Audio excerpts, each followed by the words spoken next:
ဖွားလာတာကိုဘာကြောင့်ပြီးလို့ခေါ်ရလဲလို့ဆိုရင်မွေးဖွားခြင်းကြောင့်ကြုံတွေ့ရမယ့်ဒုက္ခတွေအားလုံးစိတ်ဆင်းရဲရတာတွေကိုယ်ဆင်းရဲရတာအဲ့တော့ဇာတိမီးလောင်လိုက်ပြီဆိုလို့ရှိရင်နောက်ဆက်တွဲတွေကအကောင်းမလာတော့ဘူးပေါ့နော်မွေးလိုက်တာနဲ့တပြိုင်နက်အလုံးဟာတာဝန်ရှိသွားတယ်ဘာတွေတာဝန်ရှိတော့ဆိုရင်ဘာတွေတက်ရောက်လာနိုင်တော့ဆိုလူတယောက်ဟာလူလောကမှာမွေးလိုက်တာနဲ့တပြိုင်နက်လောကမှာတွေ့ကြုံရမယ့်ဒုက္ခတွေအတွက်သူကဆင်းသင်းဖြစ်သွားတယ်အကယ်၍မမွေးဘူးဆိုရင်ဒီဟာတွေကသူ့မှာဒါတွေရဖို့မရှိဘူးအဲ့တော့မွေးလိုက်တာနဲ့တပြိုင်နက်ဖြစ်လာမယ့်ဟာကဘာတော့ဆိုရင်အိုခြင်းပဲနောက်သေးခြင်းပဲစာတိဖြစ်လိုက်တာနဲ့တပြိုင်နက်အိုခြင်းနဲ့တာခြင်းသေးခြင်းဆိုတာရှောင်လွဲလို့မရတော့အဲ့တော့ရှောင်လွဲလို့မရတော့ကြည့်လိုက်ပဲဆိုရင်ဒါစိတ်ပူပန်စရာတွေဖြစ်တယ်ပေါ့ပူပန်စရာတွေဖြစ်တယ်ရှုပ်ခန္ဓာအနေနဲ့ပြောမယ်ဆိုလို့ရှိရင်လေမွေးဖွားလာပြီးတဲ့နောက်တဖြည်းဖြည်းအိုမင်းလာတာဟာစရမီးရဲ့လောင်ကျွမ်းမှုလို့ခေါ်တယ်နုပြုံမှုတွေကပျက်စီးကုန်မီးလောင်တဲ့နေရာကြည့်လိုက်ပေါ့မီးလောင်တဲ့နေရာဟာမဲကြံ့ရတဲ့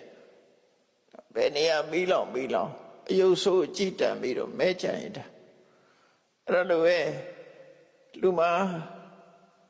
စာတိမီးကစလိုက်တာမွေးဖွားလိုက်တာနဲ့တပြိုင်နက်မွေးဖွားခြင်းကိုပဲဇာတိမီးလို့ခေါ်ပြီးတော့မွေးဖွားလိုက်တာနဲ့တပြိုင်နက်ကိုယ်ဒုက္ခပြီးမှာပါတော့ဆိုစရာမရဏအဲ့ဒါတွေဟာပျက်စီးဆုံးရှုံးမှုတွေပဲလူပြုတ်မှုတွေကိုလောင်ကျွမ်းပြလိုက်တယ်လူရဲ့နုပြုတ်မှုမှန်သမျှကိုလောင်ကျွမ်းပြလိုက်တာဒါကြောင့်မို့စရမီအသက်ရှင်သန်နေမှုတွေကိုလောင်ကျွမ်းပြလိုက်တာမရဏမီစာတိမီစရမီမရဏမီစာတိကတော့သူ့ကိုအစာပြုတာမဟုတ်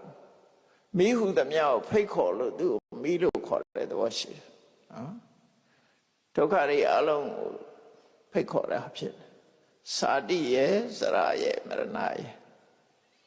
အဲ့ဒီနောက်မှာဒီသုံးခုကတော့အရင်ခံပဲပေါ့နောက်ဖြစ်လာနိုင်တာတွေကဘာတွေတုံးဆိုရင်တောကဘဝအတွက်စိုးရိမ်ရမှုတွေဘဝနဲ့ပတ်သက်ပြီး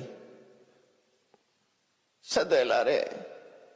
ကိုယ်ခန္ဓာကိုယ်အတွက်လည်းစိုးရိမ်ရတယ်ကိုယ်နဲ့ပတ်သက်တဲ့ပုဂ္ဂိုလ်တွေအတွက်လည်းစိုးရိမ်ရတယ်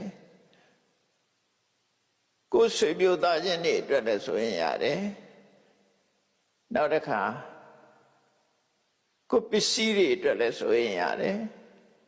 ကိုယ်ချမ်းသာရေးအတွက်လည်းစိုးရိမ်ရတယ်စိုးရိမ်စရာတွေအများကြီးတက်လာနော်ဘာလို့လဲဆိုရင်စိုးရိမ်နေဆိုတာပျက်စီးမှုနဲ့ကြုံတော့မယ်ဆိုရင်လည်းစိတ်ပူတယ်ကြုံနေရင်လည်းစိတ်ပူတယ်ကြုံပြီးတဲ့နောက်မှာလည်းစိတ်ပူတယ်လို့ပြောမှာဖြစ်တယ်စိတ်ပူစရာတွေနဲ့တွေ့လိုက်တဲ့အခါမှာတောကဆွာဖြစ်တာ